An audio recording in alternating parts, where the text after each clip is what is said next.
अस्सलाम वालेकुम नाज़रीन, आप देख रहे हैं मीम टीवी न्यूज। मैं हूं हबीब उमर। आज की अहम खबरों में नई दिल्ली से आ रही है बड़ी खबर। भारत के टेक्सटाइल्स और गारमेंट्स एक्सपोर्टर्स अब अमेरिकी मार्केट को बचाने के लिए बैरून मुल्क शिफ्ट होने पर हो रहे हैं मजबूर।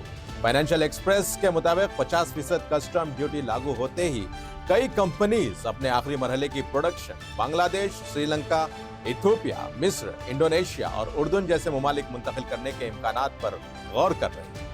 एक्सपोर्टर्स सर्दियों के कपड़ों के ऑर्डर्स पहले ही अमेरिका भेज चुके हैं, लेकिन बाहर के सीजन के ऑर्डर बुरी तरह मुतासिर हो चुके हैं। दूसरी तरफ मजदूर और छोटे कारोबारी अपने रोजगार छिन जाने के डर और खदशे में मुब्तला हैं। कई फैक्ट्रीज ने ऑर्डर कैंसिल होने पर वर्किंग आवर्स को कम कर दिया है। आज भी स्टॉक मार्केट में भी भौचाल देखा गया। इकोनॉमिक टाइम्स के मुताबिक ट्रंप टैरिफ्स ने आज की मार्केट को हिला कर रखा।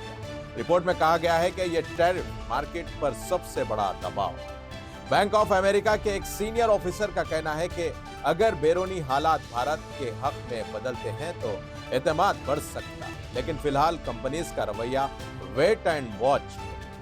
हमें खतरा मोल लेने वाले, सच बोलने वाले और बहादुर सहाफियों की जरूरत है, वकीलों की जरूरत है जिनको अपनी शोहरत से कोई सरोकार ना हो। भारत की मशहूर राइटर, नावल निगार और सामाजिक कारकुन 63 साला अरुंधति राय ने अपनी नई किताब मदर मेरी कम्स टू मी के रस्म इजराई के मौके पर दिया बड़ा बयान। ये किताब आज दिल्ली में रिलीज की गई। इस मौके पर उन्होंने मजीद कहा कि सच बोलने वाले सहाफी, वकील या फनकार जो खतरा मोल लेते हैं और असल बहादुरी यही है, और हमें सच बोलने पर शर्मिंदा नहीं होना चाहिए। अरुंधति राय ने मुल्क की मौजूदा समाजी व सियासी सूरत हाल पर खुलकर बात की।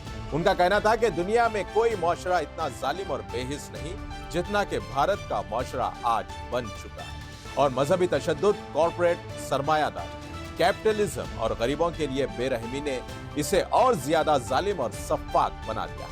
हम आपको याद दिला दें कि अरुंधति राय की मुखालिफत उस वक्त शुरू हुई जब उनकी एक novel the God of small things के एक साल बाद उन्होंने पोखरान के एटमी धमाकों के खिलाफ द एंड ऑफ इमेजिनेशन लिखा। उसके बाद उनकी तहरीरों में नाइंसाफी, रियासती जबर, सरमायादारी, अवामी फरेब और कॉर्पोरेट लालच पर सख्त तनकीदें सामने आई। इसके अलावा उनकी किताब फ्रीडम, फॉशिज्म, फिक्शन 2020, जिसे हाल ही में कश्मीर में 25 दीगर किताबों के साथ इस बुनियाद पर बैन कर दिया गया कि वो अलाहिदगी पसंद ख्यालात को फरोग देती।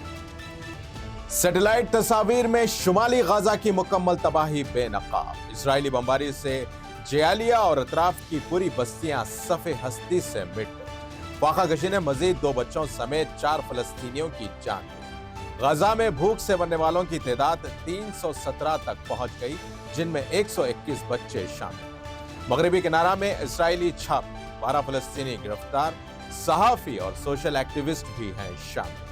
बैतुल्लहम, अल खलील, जनेन और कलखेलिया में बड़े पैमाने पर हो रही हैं गिरफ्तारियां। इसके साथ नाज़रीन, मीम टीवी के आज के न्यूज का सिलसिला यहीं खत्म होता है। ताज़ा खबर और स्पेशल रिपोर्ट्स के लिए देखते रहें मीम टीवी न्यूज, और अब मुझे दें इजाजत। अल्लाह हाफिज।